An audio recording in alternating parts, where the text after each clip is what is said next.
손 의지하고 살 때 나를 해할 자가 없도다.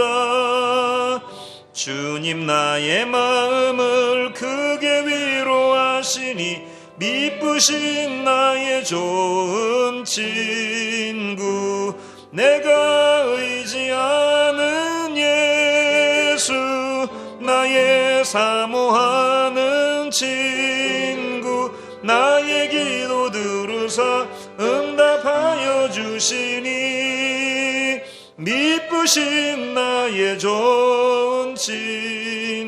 4절합니다.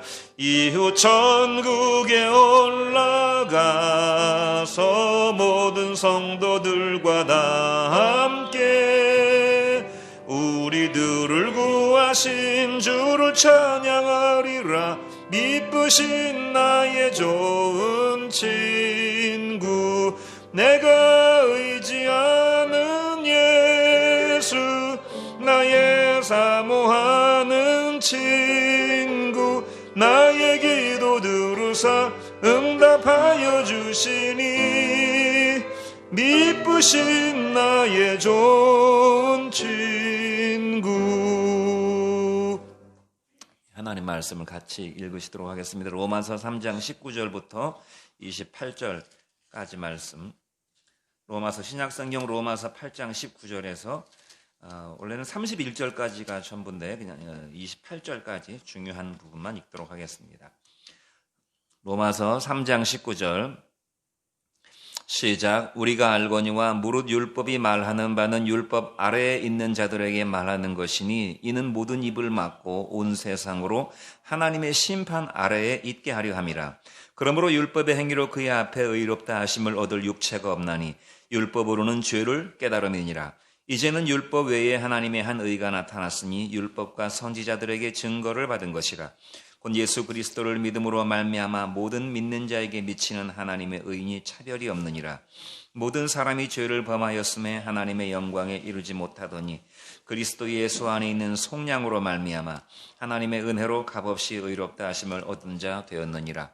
이 예수를 하나님이 그의 피로써 믿음으로 말미암는 화목제물로 세우셨으니 이는 하나님께서 길이 참으시는 중에 전에 지은 죄를 간과하심으로 자기의 의로우심을 나타내려 하심이니 곧 이때 자기의 의로우심을 나타내사 자기도 의로우시며 또한 예수 믿는 자를 의롭다 하려 하심이라.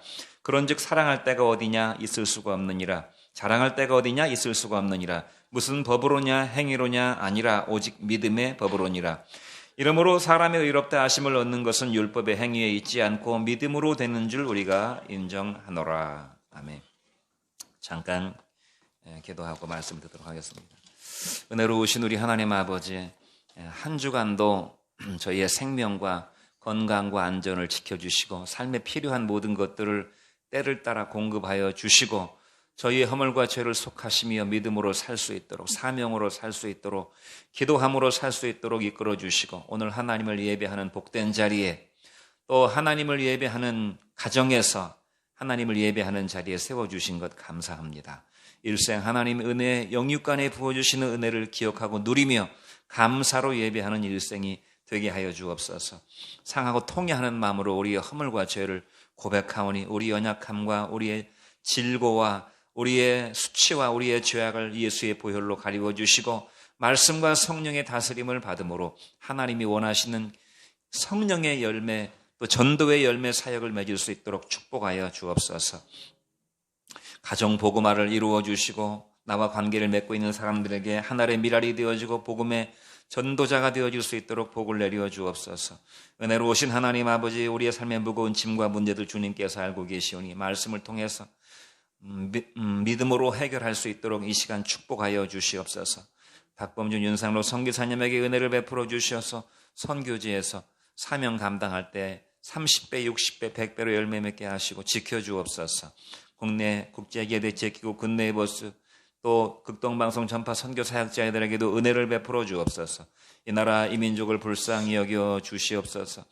한국 교회를 바로 세워주시고 특별히 목자 교회는 예수님과 1:1 신앙, 1:1 믿음, 1:1 사명을 허락하여 주시고 자녀들에게 믿음의 복을 허락하여 주옵소서. 감사드리고 예수님 이름으로 기도합니다. 아멘. 아까 영상 시작이 도중에 찬송가가 나왔을 것입니다. 아마도 원래 우리가 보통 준비 찬송을 3곡 부르는데 그렇게 하면 영상이 길어져가지고 업로드가 잘 안 돼서 2곡만 부르는데 한 곡 끝나고 2곡 들어갈 때 제대로 캐치를 못 해가지고 도중에 이제 찬송 도중에 예배가 시작하게 되었습니다. 양해해 주시기를 바라고요. 그의 피로써 믿음으로 오늘은 로마서 말씀으로 돌아와서 우리가 로마서의 아주 핵심 중에 핵심이라고 할 수 있는 구속의 원리, 우리가 어떻게 구원받는가, 우리가 어떻게 하나님으로부터 의롭다고 인정을 받고 하나님 나라에 들어갈 수 있는가 하는 중요한 그 말씀에 대해서 말씀을 하고 있습니다. 우리가 로마서 1장 1절부터 지난주까지 18절까지를 우리가 말씀을 통해서 은혜를 받았는데요. 1장 1절부터 17절까지는 사도 바울의 인사말이고 복음에 대한 말하자면 사도 바울이 가지고 있는 복음에 대한 확신, 복음에 대한 자부심, 내가 복음을 부끄러워하지 아니하노니 이 복음은 모든 믿는 자들에게 구원을 주시는 하나님의 능력이 됨이라. 복음에는 하나님의 의가 나타나서 믿음으로 믿음에 이르게 하느니 오직 의인은 믿음으로 말미암아 살리라. 이것이 1장 1절부터 17절까지 내용이었고 그 다음에 18절부터는 갑자기 분위기가 다운됩니다. 하나님의 진노가 나타나기 시작합니다. 하나님의 진노가 불의로 진리를 막는 사람들의 모든 경건치 않음과 불의에 대해서 하늘로부터 막 이 땅으로 내려오고 있다는 이야기를 계속 해왔어요. 몇 주에 걸쳐서 그 하나님의 이 세상에 임하는 진노, 하나님의 그 심판의 그 결론이 오늘 로마서 3장에 나오고 있는 것입니다. 그 결론을 먼저 말씀드리면 로마서 3장 10절 말씀에 의인은 없나니 하나도 없다. 이것이 지금까지 하나님의 진노를 계속 설교해온 사도 바울의 결론이고 그 다음에 로마서 3장 23절에도 모든 사람이 죄를 범하였음에 하나님의 영광에 이르지 못했다. 결론은 모든 사람은 다 죄인이고 하나님의 영광에 이르지 못했고 하나님의 심판대 앞에 설 수밖에 없는 운명을 가지고 있다 하는 것이 결론입니다. 그 로마서 1장 18절부터 지금까지 몇 주 동안에 걸친 결론이에요. 그러면 우리가 결국은 인간은 하나님의 심판대 앞에 서고야만 하는 것인가? 그것으로 하나님의 말씀이 다 결론 지어지는 것인가? 그렇지 않다고 그랬습니다. 하나님께서 인간에게 죄를 얘기하고 심판을 얘기할 때는 구원을 전제로 한다고 그랬어요. 구원을. 그러니까 우리가 자녀들을 양육할 때 때로 야단치고 때로 때리고 질책하고 이렇게 하지만 그것이 결론은 아니잖아요. 바른 길, 그 다음에 부모가 자식을 위해서 준비해 놓은 선한 것들, 주고 싶은 좋은 것들을 주기 위해서 야단치고 질책하고 매로 때리고 한다 그 말입니다. 그와 똑같은 것이에요. 하나님의 진노는 하나님의 구원과 하나님이 우리들에게 부어주시려고 하는 소망을 전제로 하고 있는 것입니다. 그러면 그 성경의 구원과 소망이 무엇인가? 구체적으로 3가지 정도로 말씀을 요약해서 나누려고 합니다. 첫 번째, 율법 아래에 있는 온 세상. 다시 한번 우리가 몇 주 동안에 걸친 말씀을 다시 한번 우리가 상기시키면서 성경이 말씀하고 있는데 3장 19절부터 21절까지 말씀을 같이 한번 천천히 읽어보겠습니다. 시작. 우리가 알거니와 무릇 율법이 말하는 바는 율법 아래에 있는 자들에게 말하는 것이니 이는 모든 입을 막고 온 세상으로 하나님의 심판 아래 있게 하려 함이라. 그러므로 율법의 행위로 그의 앞에 의롭다 하심을 얻을 육체가 없나니 율법으로는 죄를 깨달음이니라. 그랬습니다. 여기 율법이 나옵니다. 율법은 하나님을 가리키는 것이고 말씀이 하나님이고 율법이 하나님입니다. 율법은 하나님, 그 다음에 하나님의 법, 또 하나님의 명령, 하나님의 말씀이라고 말할 수가 있습니다. 그 다음에 율법 아래에 있는 자들에게 말하는 것이라고 그랬어요. 율법 아래에 있는 자들에게라는 말씀은 세상 모든 사람을 다 가리키는 것입니다. 유대인이나 헬라인이나 동양인이나 서양인이나 아프리카 사람이나 모든 사람을 가리키고 있는 것이에요. 마치 이와 같은 것입니다. 하나님이 창조하신 태양 아래 모든 사람들은 살아가게 되지요. 그래서 이 세상에 모든 사람들은 해 아래 있는 사람이라고 말하고 있어요. 해 아래 새 곳이 없다고 그랬잖아요. 해 아래 있는 사람이란 말은 세상 모든 사람을 다 가리키고 태양의 영향력에서 벗어날 수 있는 사람은 아무도 없어요. 태양이 없다면 인간은 하루도 살아갈 수가 없습니다. 마찬가지로 율법 아래에 있다는 것은 그 사람이 하나님을 알든 모르든 그것을 인정하든 인정하지 않든 모든 사람들은 다 하나님의 율법의 영향 아래 살아가고 있다는 것입니다. 그 하나님의 율법의 영향력 밖으로 벗어날 수가 없어요. 어떤 사람은 구원의 영향력 아래 살아가고 어떤 사람은 심판의 영향력 아래 살아간다 그 말입니다. 그러므로 모든 사람은 다 하나님의 심판대 앞에 모든 죄인은 설 수밖에 없다는 것이 오늘 로마서 3장의 결론이에요. 그러면 율법은 어떤 역할을 한다고 그랬습니까? 율법은 크게 두 가지 기능이 있는데, 한 가지는 율법은 죄인이라고 그랬어요. 죄인을 하나님의 심판대 앞으로 잡아오는 역할을 합니다. 그럴 때는 율법이 경찰이에요, 경찰. 죄인을 잡아오는 역할을 하는 게 율법이에요.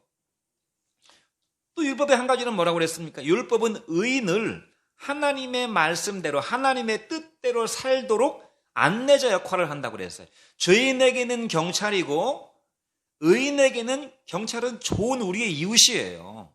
죄진 사람에게는 경찰은 무서운 사람이지만 선하게 살아가려고 하는 사람에게는 경찰이 우리의 삶을 든든하게 지켜주는 안내자고 울타리 역할을 한다 그 말입니다. 율법이 바로 그와 같은 역할을 하고 있는 것이에요. 그러면 왜 율법은 죄인을 하나님의 심판대 앞으로 잡아가는가?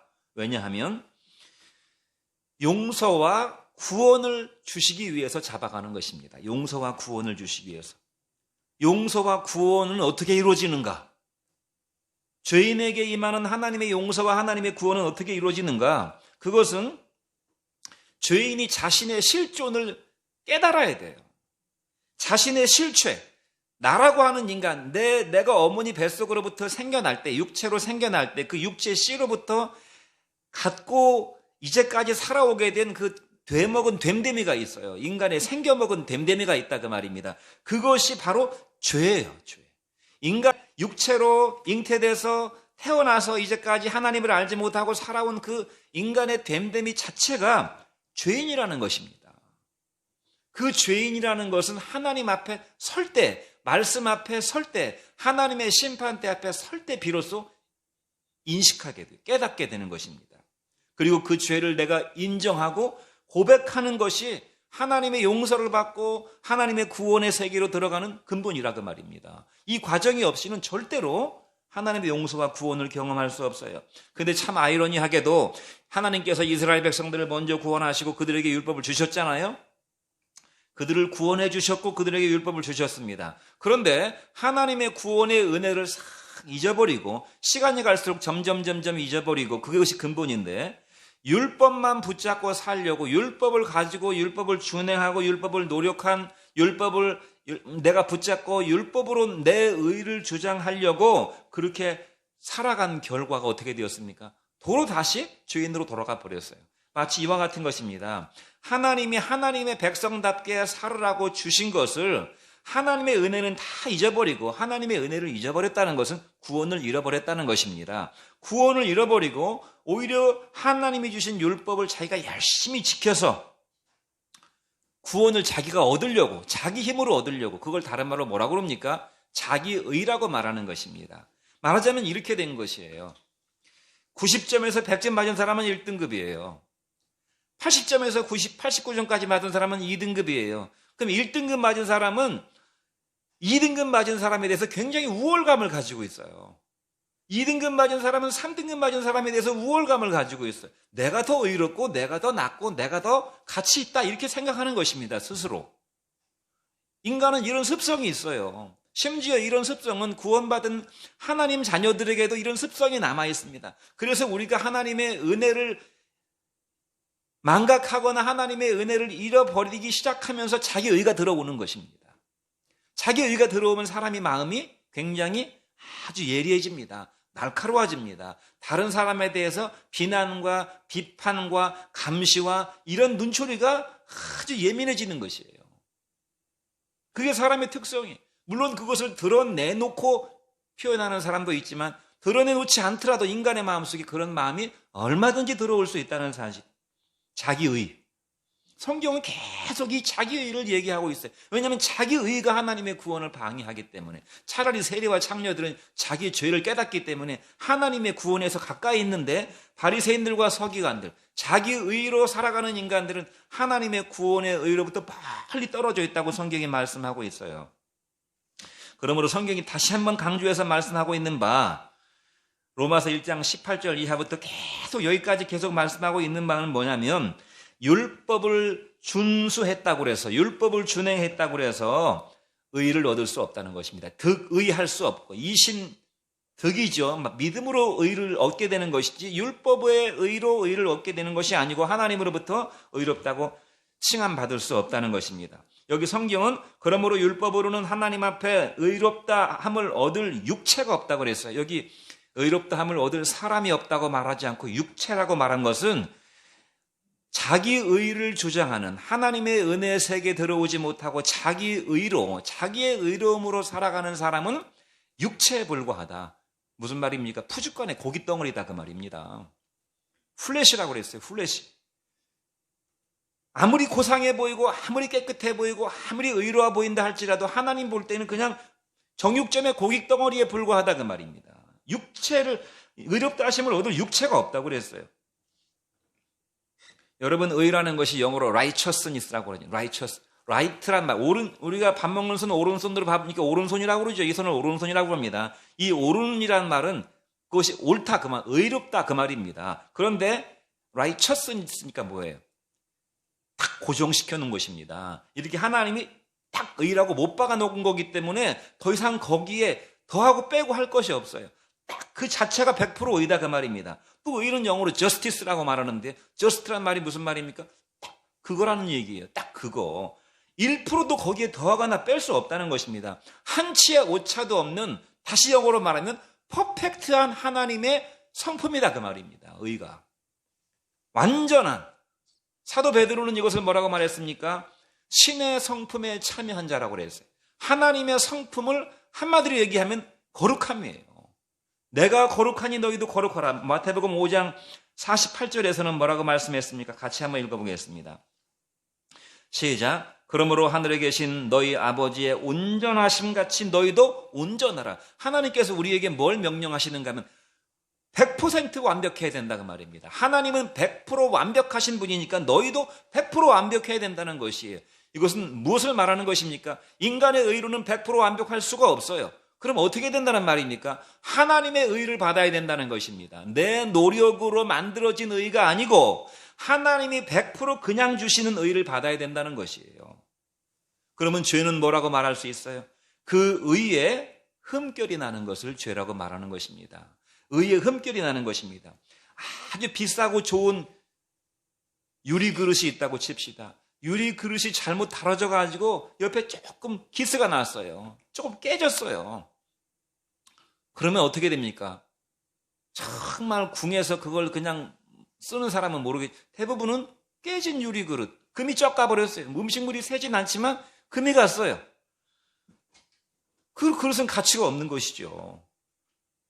금이 간 것은 그 그릇이라고 하는 전체 부피에 비하면 1%도 안 돼요.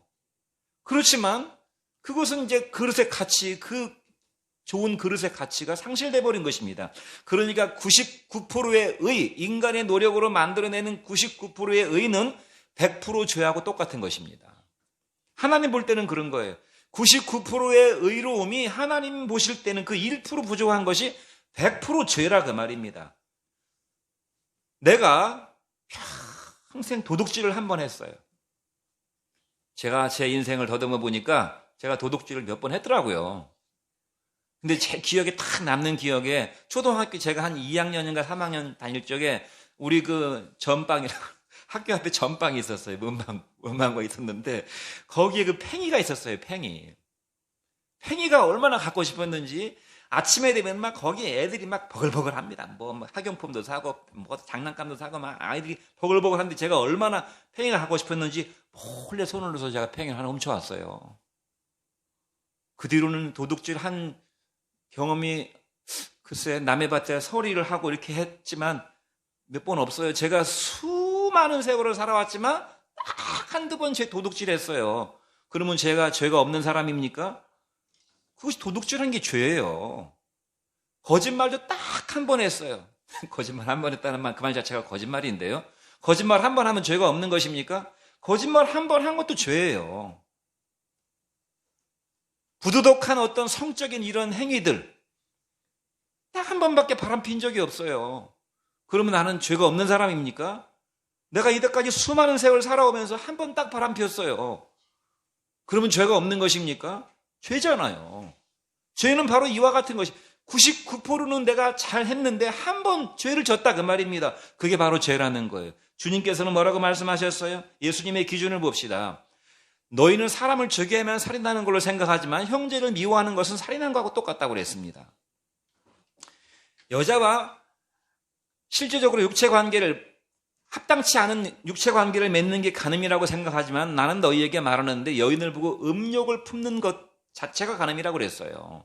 자기 배우자와의 합법적이고 정상적인 그런 성욕이나 성관계는 하나님 앞에 거룩하고 복된 것이지만 자기 배우자 아닌 다른 사람과의 눈으로만 보는 음란한 마음도 간음한 거하고 똑같다고 그랬다 그 말입니다. 그 다음에 자기 형제를 가리켜 이 돌대가리야 이 머저리 같은 놈아 하는 것도 지옥불에 들어간다고 그랬습니다. 그 다음에 형제에게 화를 내는 것도 하나님의 심판을 피할 수 없다고 그랬어요. 그러므로 세상 모든 사람은 다 하나님 앞에 죄인인 것입니다. 다만 내가 너보다 조금 더 나은 죄인이다, 내가 너보다 더 나은 죄인이다 하는 차이가 있을지는 몰라도 죄인인 것은 똑같은 것입니다. 도덕적인 점수를 주고 윤리적인 노력을 하고 종교 생활을 하면서 지성을 들이고 선행을 한다 할지라도 그것은 하나님의 100% 의에 절대로 이룰 수가 없다는 사실을 바로 성경이 계속 얘기하고 있는 것이에요. 그럼 우리는 어떻게 하나님의 100%의 의에 들어갈 수 있는가? 우리가 어떻게 하나님의 의를 얻고 하나님으로부터 의롭다고 칭함받을 수가 있는가? 아까 제가 잠깐 말씀드렸죠. 좀 더 구체적으로 말씀드리면 4단계, 5단계라고 말할 수가 있어요. 처음에 죄를 인식해야 됩니다. 그 다음에 죄를 인정해야 됩니다. 뭐 인식하는 거나 인정하는 거나 똑같은 거 아닙니까? 조금 달라요. 죄를 인식하는 것은 그만큼 내 자신에 대해서 많은 생각을 했다는 말입니다. 많은 생각을 해봤다는 것이에요. 죄를 인정만 한다는 것은 죄인 맞아요. 깊은 생각을 해보지 않았다는 것입니다. 죄를 깊이 인식하는 과정을 통해서 비로소 내가 죄인이구나 이렇게 죄를 인정하는 사람과 뭐 사람은 다 죄인 있죠. 뭐 이 정도 하고는 차원이 다른 것이에요. 죄를 깊이 인식하고 인정한 다음에 그 죄를 자기의 입술로 하나님 앞에 고백해야 된다는 것입니다. 그럼 말벙어리는 고백 못하는데 어떡합니까? 마음으로 고백하면 되죠. 수화로 고백할 수 있잖아요.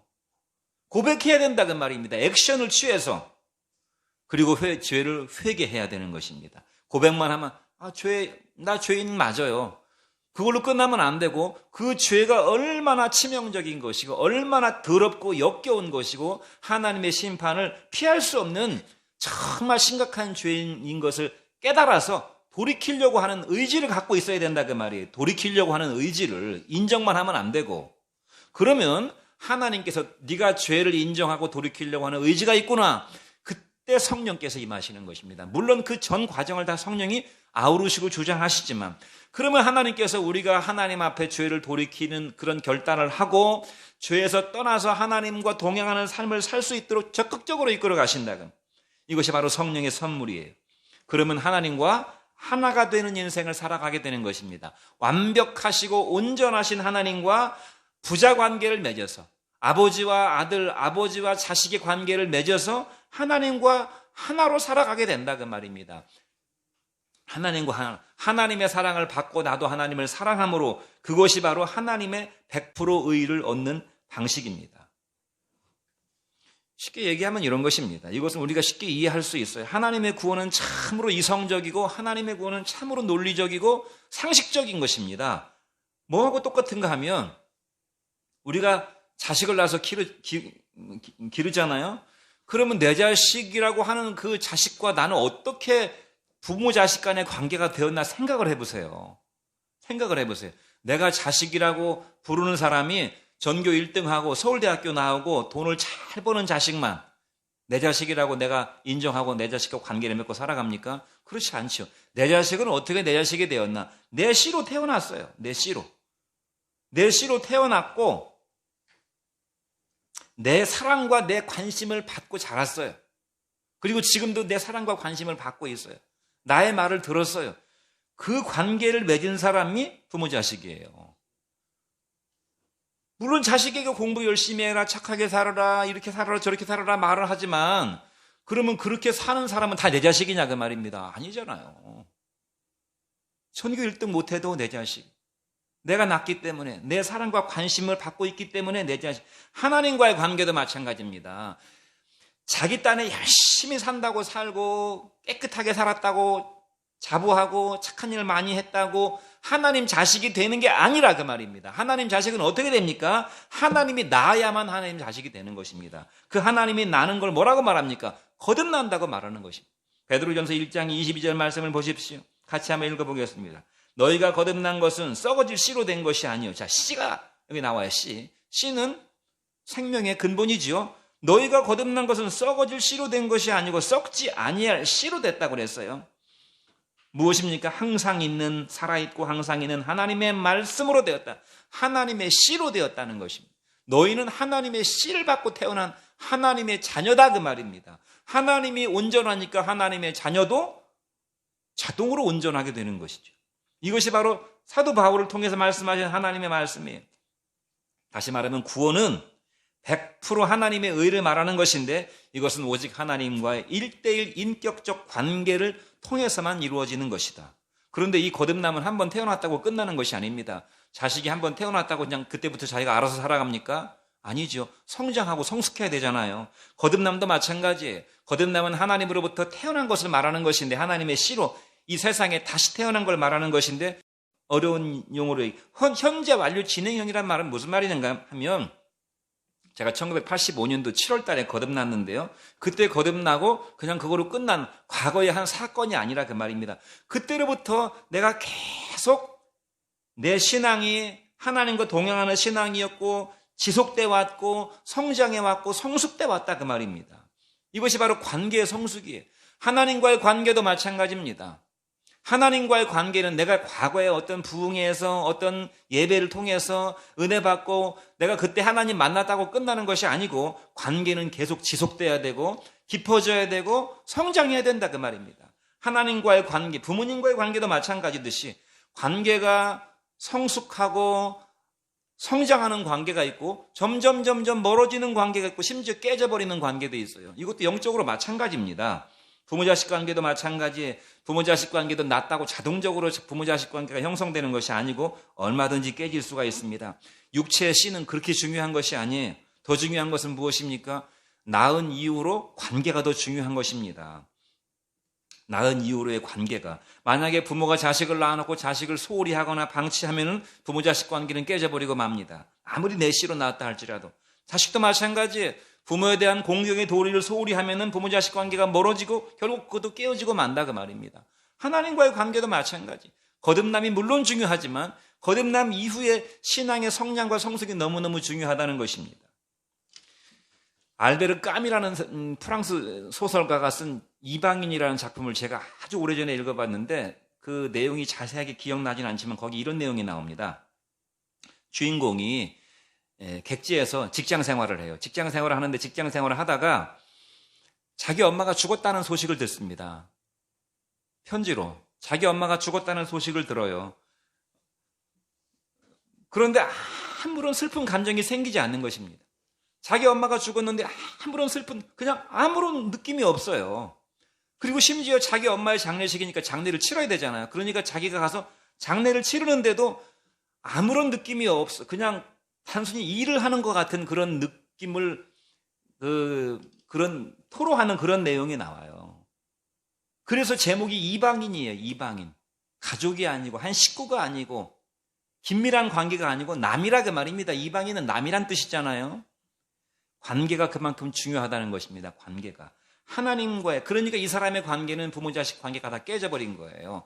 자기 엄마지만 자기 엄마가 죽은 거 자기하고 아무 상관없는 거예요.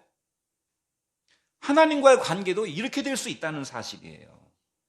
하나님과의 관계도. 율법이 주는 결론은 무엇입니까? 하나님을 떠난 모든 사람들의 모든 노력은 다 죄다 그 말입니다. 그리고 그 사람은 죄인이라는 사실이에요. 그러면 이제 어떻게 됩니까? 하나님의 율법의 의로 말미암은 의가 아닌 율법 이외에 다른 한 의가 나타났다고 그랬어요. 로마서 3장 21절로 22절 말씀을 같이 한번 읽어보겠습니다. 21절로 22절 시작. 이제는 율법 외에 하나님의 하나 의가 나타났으니 율법과 선지자들에게 증거를 받은 것이라. 곧 예수 그리스도를 믿음으로 말미암아 모든 믿는 자에게 미치는 하나님의 의인이 차별이 없느니라. 하나님의 의가 어떤 특징을 가지고 있는지 한 서너 가지로 말씀하고 있는데, 하나님의 의가 나타났어요. 우리에게 하나님의 의를 주시려고 하나님이 지금 의를 준비하셨는데, 그 의는 세 가지 특징이 있어요. 첫 번째는 구약 성경의 증거를 받았다고 그랬어요. 율법과 선지자들의 증거를 받았다고 그랬습니다.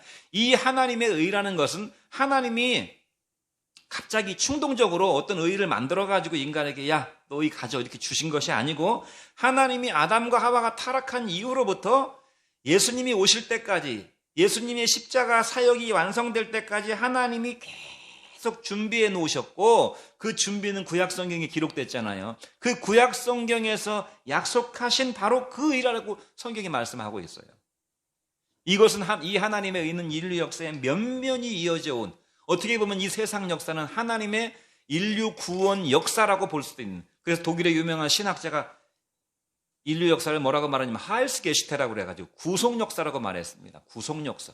이 세상 역사는 구속 역사다. 하나님의 인간을 구원하시기 위한 역사가 바로 이 세상 역사다라고 얘기했어요. 뭐 세상의 영웅 호걸들이나 뭐 알렉산더 대왕이나 시저나 무슨 로마 황제나 무슨 김대중 대통령이나 김영삼 대통령, 전두환, 노태우, 무슨 문재인이 다 있지만 이거 다 허수아비들이에요. 권력을 잡아가지고 그 권력의 영화를 드러내지만 다 허수아비라 그 말입니다.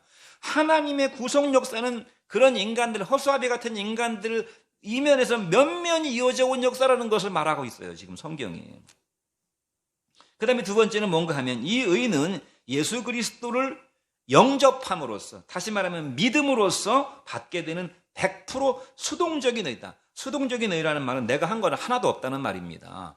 내가 한 거는 하나도 없고, 이 의는 그냥 그대로 잘 받는 사람이 얻게 되는 의예요. 그래서 하나님 나라는 어린아이와 같지 아니하면 들어갈 수 없다고 한 말은 바로 그런 것입니다. 어린아이는 일방적으로 받기만 하잖아요. 어린아이가 뭘 해가지고 무슨 공을 세웁니까? 무슨 노력을 해가지고 업적을 세웁니까? 어린아이는 그냥 받아먹기만 잘하면 어린아이의 본분을 잘하는 거예요. 엄마가 젖을 주면 젖을 잘 받아먹는 거, 재워주면 재워주는 걸 잘 받아먹는 거, 어린아이는 잘 받아먹는 것이 어린아이의 본분을 다하는 것이라 그 말입니다. 이걸 다른 말로 은혜라고 말하는 것입니다. 인간의 육체 출생을 보세요. 육체 출생 자체가 100% 다 수동적인 것입니다. 자기 노력으로 태어난 것은 하나도 없어요. 심지어 어머니 뱃속에서 나올 때도 엄마가 산고에 힘을 줘가지고 나와야만 나올 수 있는 것이지, 엄마가 힘 안 주면 자기 못 나와요, 세상으로. 뱃속에서 그냥 죽고 마는 것입니다. 태어남 자체가 그냥 100% 생명을 은혜로 받은 것이, 이 우리의 의라고 하는 것도 100% 하나님의 의로 받은 것입니다. 그 다음에 이것은 모든 믿는 자들에게 미치는 하나님의 의라고 했어요. 무차별적인 은혜라 그 말입니다. 돈이 많은 사람이든 없는 사람이든, 많이 배운 사람이든 못 배운 사람이든, 대학을 나왔건 박사든 아니면 노숙자건 상관이 없어요. 권세가 있는 사람이든 그냥 일반 민초든 무지랭이든, 재능이 있든 없든 그거하고는 아무 관계가 없어요. 그러니까 인간은 조건과 형편을 핑계댈 필요가 없는 것입니다. 조건과 형편은 핑계가 되지 않는 것이에요. 누구라도 다 받을 수 있는 것이기 때문에, 오히려 이런 인간의 조건을 개입시키고 그런 것들을 의지하면 하나님의 의의 효력이 사라집니다. 내 돈을 의지하고, 내 지식을 의지하고, 내 의로움, 내 권세를 의지하고 여기에 자꾸 개입시키게 되면 하나님의 의가 사라지게 된다 그 말입니다. 이것도 참 신비한 노릇이에요. 그런 의의 특성이 있는데, 그럼 구체적으로 그 의는 무엇인가? 십자가 대속의 의입니다. 로마서 3장 23절로 25절 말씀을 같이 한번 읽어보겠습니다. 모든 사람이 죄를 범하였으며 하나님의 영광에 이르지 못하더니 그리스도 예수 안에 있는 속량으로 말미암아 하나님의 은혜로 값없이 의롭다 하심을 얻은 자 되었느니라. 이 예수를 하나님이 그의 피로써 믿음으로 말미암는 화목제물로 세우셨으니 이는 하나님께서 길이 참으시는 중에 전에 지은 죄를 간구하심으로 자기의 의로우심을 나타내려 하심이라 그랬어요. 이 하나님의 구원의 의는 그럼 구체적으로 무엇인가? 하나님이 100% 자기 자신을 우리에게 주신 사건이에요. 100% 사건이란 말입니다. 사건. 이것은 하나님이 그냥 입으로만 하신 것이 아니고 하나님의 감정으로 얘기한 것이 아니고 하나님의 전 인격적인 행위가 거기 개입됐다 그 말이에요. 우리가 남에게 어떤 사랑을 이렇게 얘기할 때 말로만 사랑한다고 말할 수 있고 나 마음으로 너 사랑해, 마음으로 사랑한다고 말할 수도 있지만 정말 사랑은 무엇입니까? 자기 자신을 100% 자기의 인격적 행위를 통해서 주는 것이, 그러므로 사랑은 표현하지 않는 사랑은 사랑이 아니라고 말하잖아요. 사랑은 표현하는 것이라고 말합니다. 하나님의 사랑은, 하나님의 의는 100% 자기 자신을 행동으로 표현한 사건이다 그 말입니다. 이게 무슨 말인가 하면 하나님은 어마어마하게 크신 분이시니까 우리와 같은 이런 미물 같은 죄인에게 의를 주시는데 하나님은 그냥 손끝 하나만 까딱 하셔도 우리가 의롭게 될 수 있지 않을까요? 왜 큰 부자가, 삼성의 뭐 이재용 씨 같은 부자가 자기 재산의 한 0.0001%만 줘도 가난한 사람은 뭐 그냥 넉넉하게 살아갈 수 있잖아요. 재산이 막 수조 원인데 그러면 한 1%만 줘도 뭐 어마어마한 것이죠. 하나님은 크신 하나님이신데 우리를 위해서 그냥 손끝 하나만 까딱 하시면 우리를 구원하실 수 있는 것이 아닌가, 그렇게 생각할 수 있지만 그런 방법을 하나님이 구원의 방법으로 만들어 놓으셨어도 될 수 있지 않았을까 생각할 수 있지만 하나님은 그렇게 하지 않았다는 것입니다. 하나님은 우리를 동정하심으로써, 부자가 가난한 사람에게 밥 한 끼 주듯이 그게 동정하심으로써 적선을 베풀듯이 우리에게 주신 구원이 아니고 100% 자기 자신을 다 줬다는 것입니다. 그것이 바로 무엇입니까? 독생자 예수님을 줬다는 것이, 독생자 예수님. 그 많은 천사 중에 하나, 천사 불러가지고 야, 너 사람으로 빙의해가지고 너 사람 육신을 입어가지고 네가 지금 대신 죽어주고 와라, 이렇게 하지 않고 자기의 사랑하는 하나뿐인 독생자 예수님을 우리의 대속 제물로 주었다는 것이에요. 요한복음 3장 16절 말씀은 뭐라고 말합니까? 하나님이 세상을 이처럼 사랑하사 독생자를 주셨으니 독생자를 주었다고 그랬어요. 이것은 저를 믿는 자마다 멸망치 않고 영생을 얻게 하려 하심이라. 여러분, 죄인의 운명은 육체의 죽음 이후에 영혼은 영원한 지옥 형벌로 떨어져야 마땅한 것이 하나님이 정한 인생의 이치입니다. 히브리서 9장 27절 말씀을 같이 한번 읽어보죠. 뭐라고 말씀했습니까? 한번 죽는 것은 사람에게 정해진 것이요 이후에는 하나님의 심판이 있다고 그랬어요. 또 히브리서 9장 22절은 뭐라고 말씀합니까? 피 흘림이 없으면 죄사함이 없다고 그랬어요. 하나님의 의는 그냥 알았어, 그냥 없던 걸로 치자야, 죄 없는 걸로 내가 그냥 인정해 줄게, 그렇게 하지 않았다는 것이, 그렇게 할 수도 없었어요. 하나님의 의는 죄의 용서를 통해서만 우리에게 올 수 있는 것인데, 죄의 용서는 그냥 말로 용서해서는 되는 것이 아니고 죄값을 지불해야 되는데, 그 죄값이 무엇입니까? 죄값이 의로운 목숨이에요. 의로운 목숨. 그런데 인간은 다 범죄했기 때문에 자기가 자기 죄값을 치를 수가 없어요. 이미 우리는 더러운 인간이기 때문에 내가 죽는다고 해서, 내 죄값을 내가 죽는다고 해서, 내 육체로 죽는다고 해가지고 내 죄가 없어지는 게 아니라 그 말입니다. 그러므로 죽어도 자기 죄는 영원히 남는 거예요. 죄를 해결하지 못했기 때문에. 그러면 어떻게 죄를 해결할 수 있습니까? 죄 없으신 예수님, 하나님의 죄 없는 어린 양 되신 예수님의 속죄의 죽음을 통해서 죄값을 치르심으로 내가 의롭게 되는 것입니다. 그러므로 구원은 공짜가 아니에요. 그냥 하나님의 값없이 주신 은혜지만 구원은 공짜가 아닙니다. 이 구원에 문제가 생기는 것은 내가 손끝 하나 내 노력으로 얻은 것이 아니기 때문에 이 죄를, 이 구원받는 걸 공짜라고 생각하는 경향들이 많아요. 공짜. 내가 얼마든지 이렇게 내가 뭐 원하면 내가 얼마든지 얻을 수 있는 거, 늘 널려 있는 거, 그냥 널려 있는 거라고 착각을 한다 그 말입니다. 그러니까 구원에 합당한 삶을 살아가지 못하는 것입니다. 구원은 예수님의 목숨값을 주시고 생명을 주시고 우리에게 거저 주신 하나님의 은혜예요. 내가 당해야 될 수치와 치욕과 하나님의 비난과 고통과 지옥의 형벌을 예수님이 대신 담당하셨다 그 말입니다. 이사야서 53장 4절 6절 말씀에 그것이 나와 있어요. 그는 실로 우리의 질고를 지고 우리의 슬픔을 당하셨거늘 우리는 생각하기를 그는 징벌을 받아서 하나님에게 맞으며 고난을 당한다 하였노라.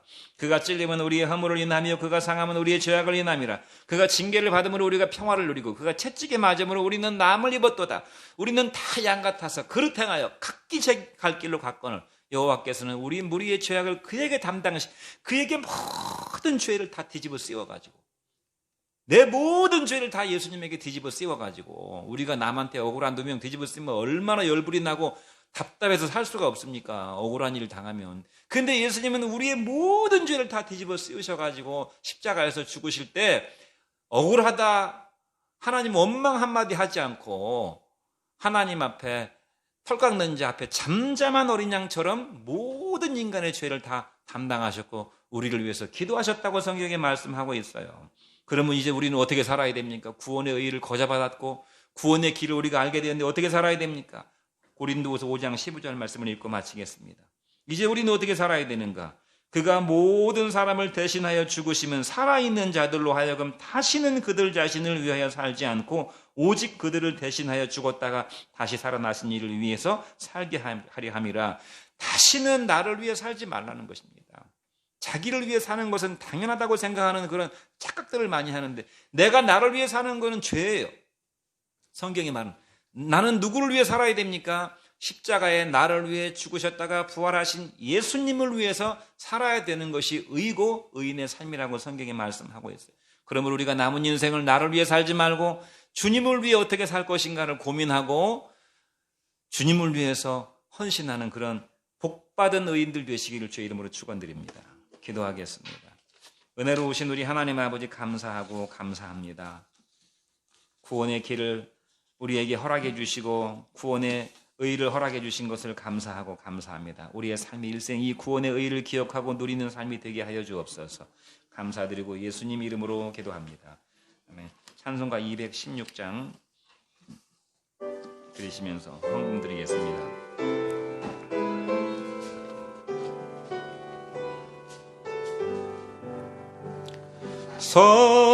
성자의 귀한 몸 날 위하여 버리신 그 사랑 고마워라. 내 머리 주 앞에 비는 말라 무엇 주님께 바치리까. 지금도 날 위해 간구하심 이 옅은 믿음이야 없나니. 주님의 참사랑 고맙고 놀라와 찬송과 기도를 다 같이 일어나셔서 마지막 4절을 부르겠습니다. 만 가지 은혜를 받았으니 내 평생 슬프나 즐거우나 이 몸을 온전히 주님께 바쳐서 주님만 위하여 늘 살겠네. 아멘. 몸에 손을 얹고 건강을 위해서 자신의 문제를 위해서 가슴에 손을 얹고 머리 손을 얹고 하나님 앞에 기도드리겠습니다. 기도하겠습니다. 주님 감사합니다. 하나님께서 우리에게 부어주신 영육간의 축복과 은혜를 인하여 감사하며 하나님 앞에 예물 드렸습니다. 이 예물을 받으시고 흠양하시고 하늘 창고에 쌓아주시고 우리의 삶에 30배, 60배, 100배 기름진 축복으로 복을 내려 주시옵소서. 살아계신 우리 하나님 아버지 사랑하는 자녀들 육신에 손을 얹고 기도합니다. 건강의 복을 내려 주옵소서. 가슴에 손을 얹고 기도하오니 삶의 무거운 짐들과 문제들이 하나님 말씀으로 믿음으로 해결되어지는 역사가 일어나게 해 주시옵소서. 머리에 손을 얹고 기도하오니 하늘의 복과 땅의 복을 내려 주셔서 이 세상 살아갈 동안 주를 위해서 헌신하고 많은 열매를 거두게 해 주옵소서. 이제는 우리 구주 예수 그리스도의 무한하신 은혜와 하나님 아버지의 크신 사랑하심과 성령의 내주하시고 교통하시고 축복하시고 역사하심이 사랑하는 목자교회 교우들 머리 위에 지금부터 영원까지 함께 계실지어다.